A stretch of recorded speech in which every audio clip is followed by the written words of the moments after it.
Viewers, ఈరోజు నేను కొత్తగా పఫ్ ఆమ్లెట్ ట్రై చేశాను అనమాట. దాని కాంబినేషన్ టమాటో పప్పు ట్రై చేశా. సో దీని మేకింగ్ ప్రాసెస్ అంతా ఎట్లా ఉండిద్దో ఈ వీడియో తర్వాత ప్లే అవుతుంది అనమాట. స్కిప్ చేయకుండా మొత్తం చూడండి మేకింగ్ ప్రాసెస్ అంతా. ఓకే, ముందైతే దీన్ని టేస్ట్ చేసి రివ్యూ చేద్దాం ఎలా ఉందో. ఆమ్లెట్ చూసినట్టయితే అసలు మంచిగా ఎంత ఫ్లఫీగా వచ్చిందో చూడండి. మా బాబాయ్ అయితే అసలు వెయిట్ చేస్తుండనమాట, ఎప్పుడు పెడతావప్పా అని. ఇది వచ్చేసరికి బ్రౌన్ రైస్ అండి. సో అందుకని చెప్పి కొంచెం బాగా నల్లగా కనపడుతున్నాయి అనమాట. హెల్త్కి కూడా చాలా మంచిది అనమాట. సో దాంట్లో నెయ్యి కూడా వేసా. దీనిపైన ఇలా పెట్టేసి మా బాబుకి తినిపించి, రెగ్యులర్గా ఆమ్లెట్ తినేవాళ్ళు ఇలా కొత్తగా ట్రై చేయండి. చాలా ఈజీ ప్రాసెస్, చాలా వెంటనే కూడా అయిపోతుంది అనమాట.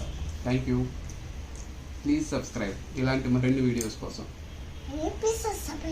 Hello foodies, welcome to SS Gourish channel. ఈరోజు మరొక కొత్త డిష్తో మేము ముందుకు వచ్చా. అదేంటో కాదండి, పఫ్డ్ ఆమ్లెట్. నిజమేనండి, ఆమ్లెట్ కొత్తగా చూపించేది ఏముండిద్ది అనుకుంటారు, కానీ ఈ పద్ధతిలో ఒక్కసారి ట్రై చేసి చూడండి. మీరు different omelette and different texture ఉన్న ఆమ్లెట్ తిన్నోళ్ళు అయి ఉంటారనమాట. సో దీనికోసం మనకు మెయిన్ కావాల్సింది ఏంటంటే, బాగా బ్లెండ్ చేయడానికి ఒక బ్లెండర్ ఉన్నా సరిపోయిద్ది, లేదంటే ఒక మిక్సీ ఉన్నా సరిపోయిద్ది అనమాట. సో నేను అందరి ఇళ్ళలో మిక్సీ ఉండిద్ది కాబట్టి సో నేను మిక్సీ ప్రిఫర్ చేసా.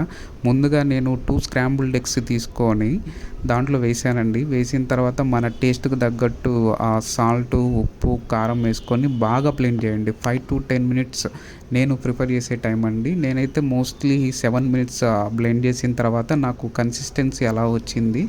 దాని తర్వాత నాన్ స్టిక్ ప్యాన్ అయితే బెటర్ అండి, అడుగంటకుండా ఉండిద్ది. ఆయిల్ అప్లై చేయండి లో ఫ్లేమ్ మీద.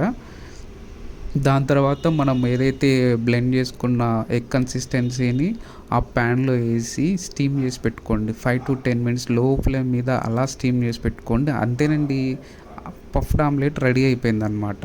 సో ఇంకా ఆలస్యం ఏం లేదు, డైరెక్ట్గా ప్లేట్లో పెట్టుకొని మనం తినేసినాం అనమాట. సో ఇట్లాంటి మరిన్ని వీడియోస్ కోసం తప్పకుండా లైక్ చేయండి, షేర్ చేయండి, సబ్స్క్రైబ్ చేయండి అండ్ సపోర్ట్ చేయండి. Thank you.